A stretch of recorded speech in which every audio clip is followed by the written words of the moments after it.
कोशिश करने वालों की कभी हार नहीं होती। सर्दियां आने को थी और मिकी चिड़िया का घोंसला पुराना हो चुका था।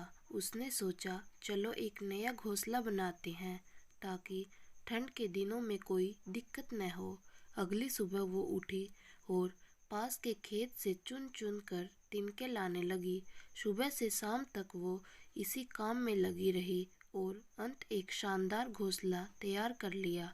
पर पुराने घोंसले से अत्यधिक लगाव होने के कारण उसने सोचा, चलो आज एक आखिरी रात उसी में सो लेते हैं और कल से नए घोंसले में अपना आशियाना बनाएंगे। रात में मिकी चिड़िया वहीं सो गई। अगली सुबह उठते ही वो अपने नए घोंसले की तरफ उड़ी, पर जैसे ही वो वहां पहुंची उसकी आंखें फटी की फटी रह गई। किसी और चिड़िया ने उसका घोंसला तहस नहस कर दिया था। मिकी की आंखें भर आई। वो मायूस हो गई। आखिर उसने बड़ी मेहनत और लगन से अपना घोंसला बनाया था और किसी ने रातों रात उसे तबाह कर दिया। पर अगले ही पल कुछ अजीब हुआ। उसने गहरी सांस ली, हल्का सा मुस्कुराई और एक बार फिर उस खेत में जाकर तिनके चुनने लगी। उस दिन की तरह आज भी उसने सुबह से शाम तक मेहनत की और एक बार फिर एक नया और बेहतर घोंसला तैयार कर लिया। जब हमारी मेहनत पर पानी फिर जाता है तो हम क्या करते हैं? शिकायत करते हैं, दुनिया से उसका रोना रोते हैं, लोगों को कोसते हैं और अपने गुस्से निकालने के लिए ना जाने क्या क्या करते हैं।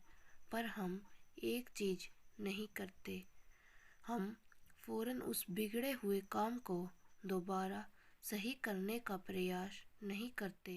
और मिकी चिड़िया की ये छोटी सी कहानी हमें ठीक यही करने की सीख देती है। घोंसला उजड़ जाने के बाद वो चाहती तो अपनी सारी ऊर्जा औरों से लड़ने, शिकायत करने और बदला लेने का सोचने में लगा देती, पर उसने ऐसा नहीं किया, बल्कि उसी ऊर्जा से फिर से एक नया घोंसला तैयार कर लिया।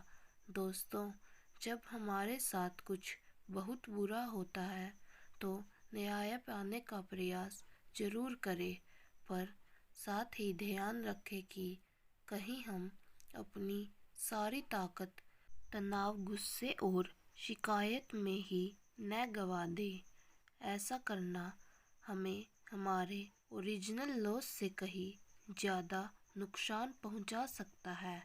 और मैं तो ये भी कहूँगी कि अगर कोई बहुत बड़ी बात न हुई हो तो उसे अनदेखा करते हुए अपने काम में पुन लग जाए, क्योंकि बड़े काम करने के लिए ये ज़िंदगी छोटी है। इसे बेकार की चीज़ों में नहीं गवाया जाना चाहिए। धन्यवाद।